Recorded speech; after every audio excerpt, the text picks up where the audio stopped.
Hey everybody, welcome back to Bohemian Tales. If you're new here, my name is Stefan and I live in my self-built camper van Ganapati. I work in it and I travel in it, all that good stuff. Last week I made a video about the 10 things that I would change about my van build. You guys seem to really like it. It was only natural to also make a video about the things that I really love about my van. Without further ado, let's get into it. So I'm gonna start with the outside and then move on the inside. There's not that many things outside, but there are a few things that I've done to the van and I really love the upgrades. First, I like the tires that I put on the van. They're the same size as the original tires or what the manufacturer recommends because gas mileage. I just didn't want to compromise with a bigger tire to get less miles per gallon, you know. I mean, I travel a lot. It's very hard to make a van to be very good on gas mileage to begin with. I didn't want to make it worse. They are Falcon's Wild Peak all-terrain tires. They're also rated for snow. I haven't been in snow yet, but these tires are really sticky.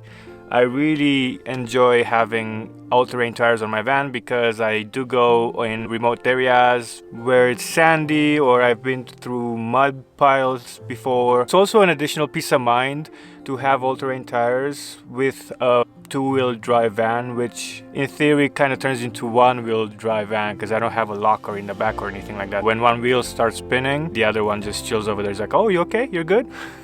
I'll just do my thing over here. I'll just not do anything. Siri just started. Wait, shut up, Siri. Okay.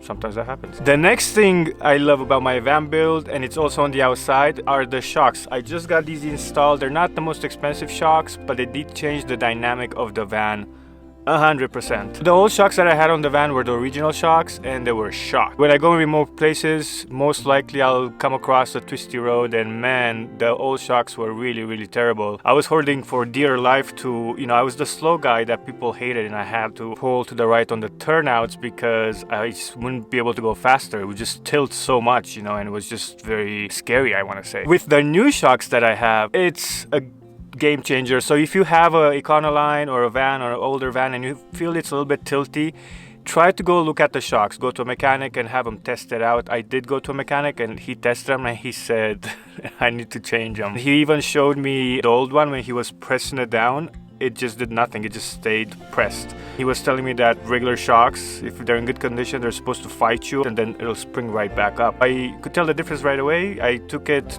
on a test that day. I went camping somewhere where I knew there was like twisty roads. It doesn't have to be expensive shocks. I know some shocks can get really expensive, but for me, I just spent $200 a shock with labor. So they're a lot smoother on the freeway, and for some reason, the way they're built, they also stabilize the vehicle way better than the old shocks. The next thing I love about my van build is the fact that I try to keep it as stealthy as possible. Just for the times when I go in the city and I don't want any trouble, I don't want to knock on my door. That's never happened yet, by the way. Some people told me if you look from eye level, you don't really see the roof vent if it's put down. Also, the solars looks like a weird rack if you didn't know any better, because you can't really see that they're solars, you just see the sides. I never had any problems in the city. Most of the time, people don't even notice it. It's just a regular van. The next thing I really love is the backup camera, which is also a dash camera. It records stuff. It's just a redundant recording. It's a setting that I put on. The screen is the mirror, and even though I set it so it turns off after a few seconds because I just don't want it on all the time,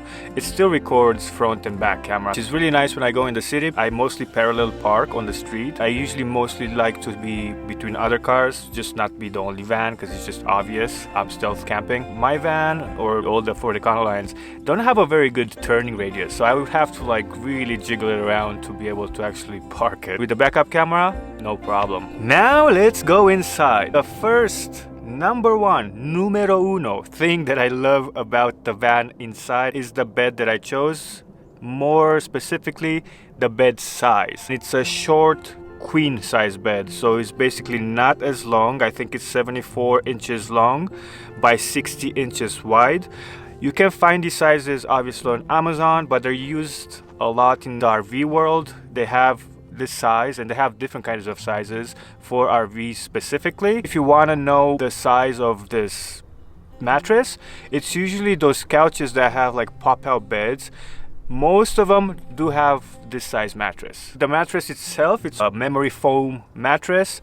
super comfortable. I sleep really well. I actually sleep better than the mattress than I had before in my apartment in New York. I also like the fact that it's a fixed bed and it's not some sort of modular bed that I have to make up every night when I go to sleep and make it in a different mode in the morning, put all the bedding away. I just couldn't see myself doing that every day. You know, I know some people do it and I get why. They can make a small office out of it and, you know, just make it a little bit more spacious living wise during the day. I just opted out. This is not a big Sprinter van and super long. I didn't want to give up that storage underneath the bed, which is also very important for me. If I would have had benches and stuff like that and then a table in the middle, that middle section would not be usable because you want to put your feet there, hopefully. The next thing I really love about my van is this swivel table that I actually made myself. Got an elbow pipe, that's the stand. It acts like a swivel table. It's almost like a lagoon table, but without the price of a lagoon table. For the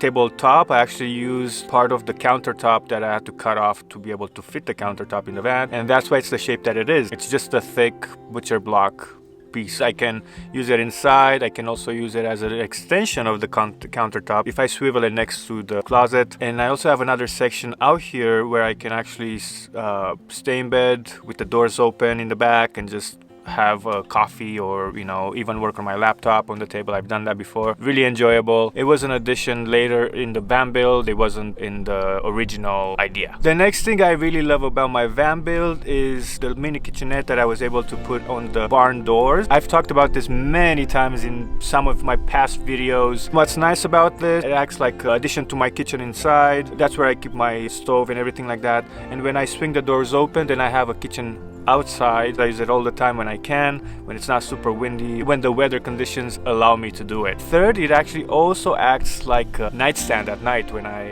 that's where I charge my phone. A bunch of the plugs are right next to it. I couldn't be more happier with it. The next thing I really love about the van, it's an absolute must for any van life, is my MagSafe vent. When I had my first van build, I actually installed the Fantastic vent. It had a nice feature where, like, if it started raining, it would close so you don't get rain inside. But the problem was, if it was raining, I kind of needed to not have condensation in the van and be able to have some air circulation. But it wouldn't stay open, it would just close, so I wouldn't be able to do anything.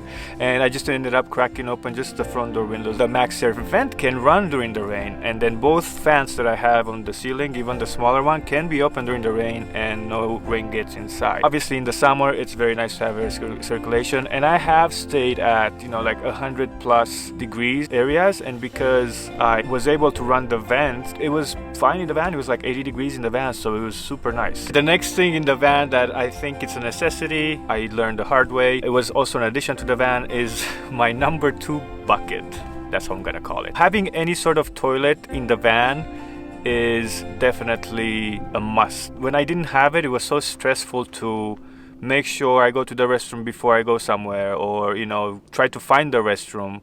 And the worst is either in the morning, when you get up in the morning and you really gotta go to the restroom. Even at night when stuff is closed, you can't really find restrooms after a certain hour or before a certain hour. You're kind of stuck, especially if you're in the city somewhere. So just having that as an emergency, it's a peace of mind. Mine is a poo bucket. I wasn't able to fit or afford the $1,000 composting toilet. This for me is a pretty good addition for now. Maybe in a bigger van I would be able to get a composting toilet, but it works so far. And it also acts like the stool that I have in the van, so I can move around. As soon as I got it, the stress about finding a restroom went away. It's one of those things, sometimes you have to go. Can't run to the restroom. There have been times where the restroom's closed. The other day I went into the Home Depot. They're like, sorry, restroom's closed, you can't use it. Having some emergency toilet really, really does help. The next thing I love is a diesel heater. Does that ever change the dynamic of traveling in a van, especially when it gets cold? Obviously changes the game 100%. I used to not be able to go places that I wanted to because it would be too cold. When it was warm enough, it was just packed with people. Now I can actually enjoy going places when it's off season. My diesel heater is amazing. I don't run it all night. I just run it right before I go to bed. I just make sure it gets really nice and toasty in there. And it's pretty comfortable throughout the night because I do have 2 blankets and one of them is like down comforter. Keeps me very warm, no problem. I have a remote for this diesel heater. When I wake up in the morning, I'll just take my hand out of the blanket, turn it on. Within 10-15 minutes, it's back to 80 degrees temperature.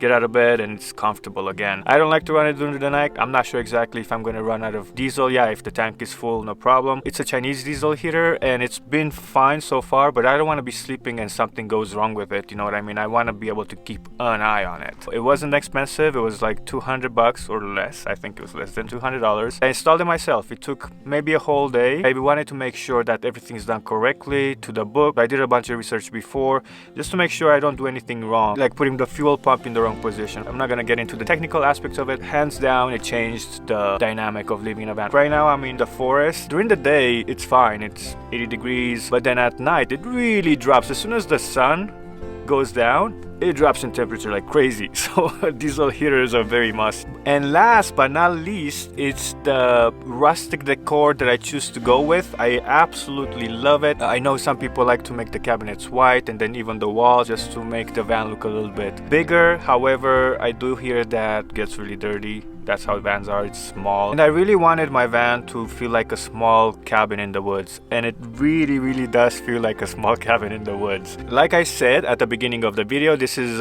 kind of a part 2 of the part 1. Last week's video was me talking about 10 mistakes that I made or 10 things that I would like to change with the van. If you haven't seen that, go watch that as well, and I'm gonna put a link to that video right up here. And if you enjoyed this video or got something out of it, don't forget to give it a like or a thumbs up. Either or will do. Consider subscribing to the channel if you haven't already, and I will see you in the next one.